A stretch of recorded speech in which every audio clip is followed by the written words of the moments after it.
Hello friends, Tally Prime की series में आपका स्वागत है। पिछले सेशन में हमने कुछ एग्जांपल्स के रूप में लेजर्स क्रिएट किए थे, लेकिन कई बार ऐसा हो जाता है आपको लेजर्स में कुछ चेंजेस करने पड़ते हैं। तो ऐसे केस में आप उन्हें गेटवे ऑफ टैली के थ्रू बड़ी आसानी से टेली प्राइम में चेंज कर सकते हैं। और कई बार ऐसी भी आवश्यकता होती है कि कोई अकाउंट आपको गलती से बन गया और रिक्वायर्ड नहीं है, तो आप उसको डिलीट भी कर सकते हैं। हालांकि डिलीशन की शर्त यह रहती है कि उसमें कोई भी एंट्री ना हो उस अकाउंट में। अगर उस अकाउंट में कोई एंट्री है तो फिर आप उस अकाउंट को डिलीट नहीं कर पाएंगे, लेकिन अगर आपने उस अकाउंट में अभी तक कोई एंट्री नहीं की है तो आप आसानी से उसे डिलीट कर सकते हैं। देखते हैं हम इसे प्रैक्टिकल एग्जांपल में किस प्रकार से कर सकते हैं। आइए सबसे पहले देखते हैं जो लेजर आप बना चुके हैं, अगर उनमें आपको किसी कारण से एडिट करना पड़ता है तो किस प्रकार से आप कर सकते हैं। तो गेटवे ऑफ टैली, जो कि टैली का मेन मेन्यू है, यहाँ से अगर आप देखें तो आपके पास मास्टर्स में काफ़ी सारे ऑप्शन हैं। यहाँ से मैं अल्टर पे आ जाता हूँ। अल्टर से आप ना केवल ग्रुप्स को देख पाएंगे बल्कि आप उन्हें चेंज भी कर पाएंगे। तो यहाँ पे पुरानी टैली, जैसे टैली 9 ERP में डिस्प्ले का ऑप्शन अलग से था, वैसा ऑप्शन व्यू का ऑप्शन नहीं है।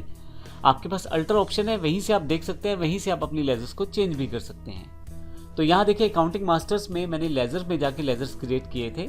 तो अब की बार अगर मुझे देखने हैं लेजर या मैंने यहाँ पे चेंज करना है लेजर्स में, तो मैं यहाँ लेजर्स पे आ जाता हूँ और यहाँ पे आपके सभी लेजर्स की लिस्ट यहाँ पे अवेलेबल हो जाएगी। जैसे कैश और प्रॉफिट एंड लॉस, ये दो लेजर पहले से टैली प्राइम के द्वारा आपको अवेलेबल करवाए गए हैं। बाकी सभी लेजर मैंने खुद बनाए हैं, पिछले सेशन में हमने देखा है एग्जांपल्स के रूप में। तो कैश जो पहला लेजर टैली प्राइम के द्वारा पहले से बना के दे दिया गया है, और एक प्रॉफिट एंड लॉस। इसके अलावा बाकी सभी लेजर्स जो हैं वो मेरे द्वारा बनाए गए हैं। तो सबसे पहले CNC इन कंपनी, अगर मैं इसमें कुछ एडिट करना चाहता हूँ, ये मेरे क्रेडिटर है, अगर मैं एंटर कर दूँ तो मेरे पास लेज़र अल्ट्रेशन स्क्रीन ओपन हो जाएगी। यदि आप देखेंगे तो ये जो स्क्रीन है लेज़र अल्ट्रेशन स्क्रीन है। इससे पहले जो स्क्रीन थी लेज़र क्रिएशन स्क्रीन थी। तो ये अल्ट्रेशन इसलिए है क्योंकि आप यहाँ चेंजेस कर सकते हैं। मान लीजिए आप कुछ भी लिखना चाहते हैं CNC कंपनी, तो कुछ भी आप इसमें ऐड कर सकते हैं, मॉडिफाई कर सकते हैं। मैं यहाँ टाइप कर लेता हूँ CNC कंपनी अम्बाला। उसके पश्चात फिर से एंटर करूंगा, नीचे की तरफ आऊँगा।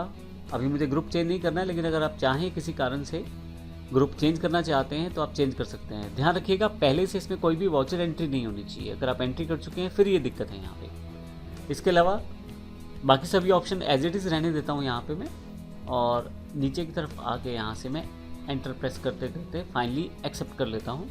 तो मेरे पास जो चेंज मैंने करना चाहता था वो चेंज यहाँ पे हो चुका है। इस तरह से यहाँ पे दिनेश एंड सन्स, ये मेरे डेटर्स हैं। मैं इस पर एंटर करता हूँ तो लेजर अल्ट्रेशन स्क्रीन पे आ जाऊँगा। कुछ भी मॉडिफिकेशन करना है मैं यहाँ से मॉडिफाई करके फाइनली एक्सेप्ट कर दूँगा, और फिर से वापस मेन स्क्रीन पे यहाँ एस्केप करके मैं वापस आ जाता हूँ। आप देखेंगे जब भी एस्केप कर गए तो आप बैक आ रहे हैं असल में। तो एस्केप करने का मतलब है बैक आना टैली में। तो मैं जैसे ही एस्केप का बटन दबाता हूँ तो स्क्रीन से बाहर आके फिर से लिस्ट ऑफ लेजर, जो कि अल्ट्रेशन स्क्रीन है, वहाँ पर आ जाता हूँ। मेरे पास यहाँ बैंक है, अगर मैं क्लिक करता हूँ तो बैंक अकाउंट की डिटेल आ जाएगी, जिसको मैं फिर से अल्टर कर सकता हूँ। बैक आना है तो एस्केप दबा के वापस। मैंने कुछ भी चेंज सेव नहीं किया है, इसलिए एज इट इज ही चेंजेस हैं वहाँ पे। इस तरह से बाकी किसी भी अकाउंट पे जाके, किसी भी लेजर पे जाके मैं चेंज कर सकता हूँ। जैसे प्लांट एंड मशीनरी पे, तो देखिए यहाँ पे एंटर करते हुए मुझे जाना है आगे की तरफ, जहाँ चेंज करना है वहाँ चेंज करूँगा और फाइनली मैं इसे एक्सेप्ट कर लूँगा। तो इस तरह से किसी भी आप बने हुए लेजर में चेंज करना चाहते हैं तो आप अल्ट्रेशन स्क्रीन से कर सकते हैं। लेकिन क्या किसी कारण से अगर आपको कोई लेज़र डिलीट करना है तो वो किस प्रकार से होगा। ध्यान रखिएगा, लेज़र डिलीट करने के लिए बड़ा सिंपल सा एक रूल है कि आपके पास उसमें कोई भी वाउचर एंटर नहीं होना चाहिए। अगर उसमें कहीं भी कोई भी वाउचर आप एंटर कर चुके हैं तो ज़रूरी है कि आप पहले वो वाउचर डिलीट करें, उसके पश्चात ही आप लेज़र को डिलीट कर पाएंगे। लेकिन अभी मेरे पास जो एग्जाम्पल है इसमें कोई भी लेज़र में मैंने एंट्री नहीं की है, यानी कि मैंने किसी भी तरह का वाउचर अभी नहीं प्रयोग किया है।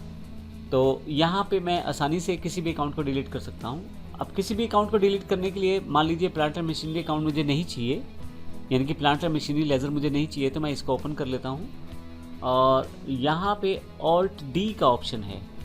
अगर मैं Alt D दबाऊँ तो यहाँ पे मेरे पास पूछा जाएगा क्या आप डिलीट करना चाहते हैं, यानी कि कन्फर्मेशन मैसेज है।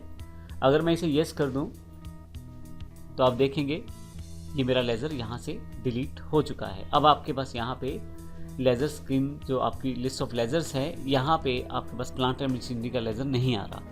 तो इस तरह से हम वो कोई भी लेज़र जो नहीं चाहिए उसे हम डिलीट कर सकते हैं।